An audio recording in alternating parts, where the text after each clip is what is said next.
Hello guys, ഇന്നൊരു Onam look ചെയ്യാമെന്ന് വിചാരിച്ചിട്ടോ. അത്തൊക്കെ ആയതുകൊണ്ട് നമുക്കതൊരു അത്തം ലുക്കാക്കി മാറ്റാം. കുറേ വർഷം പഴക്കമുള്ളൊരു പാവാടയാണ് ഞാൻ എടുത്തിട്ടുള്ളത്. ഏകദേശം 8-9 വർഷം പഴക്കമുള്ള പട്ടുപാവാടയിലാണ് ഞാൻ ഇതിൻ്റെ കലാവിരുത് കാണിക്കുന്നത്. സിമ്പിൾ ഗെറ്റ് വിത്ത് മീ ആണ്. ആദ്യം ഞാനൊരു പോൺസിൻ്റെ മോയ്സ്ചറൈസർ അപ്ലൈ ചെയ്ത് കൊടുക്കുന്നുണ്ട്. പിന്നെ ഒരു ലിപ് ബാം ഇട്ട് കൊടുക്കുന്നുണ്ട്. അതിനുശേഷം ഞാനത് ഒലയുടെ ഒരു ക്രീമാണ് ഇട്ട് കൊടുക്കുന്നത്. പിന്നെ നമ്മുടെ ഐബ്രോസൊക്കെ ജസ്റ്റ് ഒന്ന് ഷെയ്ഡ് ചെയ്ത് കൊടുക്കുന്നുണ്ട്. അങ്ങനെ വലുതാക്കിയൊന്നും ചെയ്യുന്നില്ല, ചെറുതാക്കിയൊന്ന് നൈസായിട്ടൊന്ന് ഷെയ്ഡ് ചെയ്ത് കൊടുക്കുന്നുണ്ട്. പിന്നെ എൻ്റെ ഫേവറേറ്റ് പാർട്ടായിട്ടുള്ള പൗഡറിൽ അതൊരു കളിയില്ല. പിന്നെ ഞാൻ ഇപ്രാവശ്യം കുറച്ച് ഐ ഷാഡോ ഒക്കെ ഇട്ട് കൊടുക്കുന്നുണ്ട്, വെറുതെ ചുമ്മാ ഒരു പ്രഹസനം.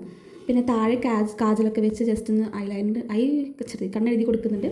പിന്നെ ഒരു ഐലൈനർ വെച്ചിട്ട് മേൽഭാഗത്തുനിന്ന് എഴുതി കൊടുക്കുന്നുണ്ട്. എനിക്ക് ഈ ഫോണിൽ നോക്കിയിട്ട് ഐലൈനർ എഴുതാൻ അറിയില്ല, അതുകൊണ്ട് ഞാൻ കണ്ണാടിയിൽ നിന്നൊക്കെ പോയി നോക്കി എഴുതി വന്നു. പിന്നെ അതിന് ശേഷം ഒരു ഇത്തിരി ബ്ലഷ് എടുത്ത് അപ്ലൈ ചെയ്യുന്നുണ്ട് കേട്ടോ, ഇത്തിരി വളരെ കുറച്ച് മാത്രം.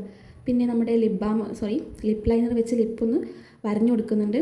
അതിൻ്റെ അവസാനം നമ്മുടെ ലിപ്സ്റ്റിക്ക് ഒരു ഇത്തിരി മാത്രം ഇടുന്നുള്ളൂ. ഞാൻ 2 ഷെയ്ഡ് മിക്സ് ആക്കിയിട്ടാണ് ഇടുന്നത്. ഒറ്റ ഷെയ്ഡ് ഇട്ടപ്പോൾ എനിക്കെന്തോ അത്രയ്ക്ക് ഇഷ്ടപ്പെട്ടില്ല. അപ്പോൾ ഞാൻ 2ാമത്തെ ഷെയ്ഡും കൂടി മിക്സ് ചെയ്തിട്ട് കൊടുക്കുന്നുണ്ട്. അങ്ങനെ നമ്മുടെ മേക്കപ്പ് കാര്യങ്ങളൊക്കെ കഴിഞ്ഞു. ഇനി നമുക്ക് നമ്മുടെ ഹെയറിൻ്റെ ഭാഗത്തേക്ക് കിടക്കാം. അങ്ങനെ വലിയൊരു ഹെയർ സ്റ്റൈൽ ചെയ്യാനൊന്നും എനിക്ക് അറിഞ്ഞുകൂടാ. ഞാൻ നോർമലി ചെയ്യുന്ന ഒരു സിമ്പിൾ നമ്മുടെ കുളിമിന്നൽ എന്നൊക്കെ പറയും, കുളിപ്പിന്നൽ, അതുപോലത്തെ ഒരു സംഭവമാണ് ഞാൻ ചെയ്യുന്നത്. ഇങ്ങനെ 2 സൈഡിൽ നിന്ന് ഇച്ചിരി എടുത്തിട്ട് ഒന്നിങ്ങനെ മെടഞ്ഞിട്ട് കൊടുക്കുന്നുണ്ട്. അത്രയേ ഉള്ളൂ. ഹെയർ സ്റ്റൈൽ വളരെ സിമ്പിളാണ്. എനിക്കിങ്ങനെ ട്രൈ ചെയ്യാനും പ്രത്യേകിച്ചൊന്നും അറിഞ്ഞുകൂടാ. അത് കഴിഞ്ഞതിന് ശേഷം ഞാൻ വളയാണ് ഇട്ട് കൊടുക്കുന്നത്, കുപ്പിവള.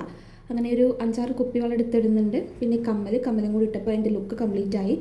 പൊട്ടിടാൻ ഞാൻ മറന്നു പോയതാണ്, പൊട്ടിടണമെന്ന് ഞാൻ വിചാരിച്ചിരുന്നു. അപ്പോൾ അത്രയേ ഉള്ളൂ. എൻ്റെ ലുക്ക് ഇഷ്ടപ്പെട്ടിട്ടുണ്ടെങ്കിൽ ലൈക്ക് ചെയ്യുക, കമൻറ്റ് ചെയ്യുക, ചാനലിൽ കൂടി സബ്സ്ക്രൈബ് ചെയ്ത് സപ്പോർട്ട് ചെയ്യുക. ഇനി കുറച്ച് പ്രഹസനാവാം.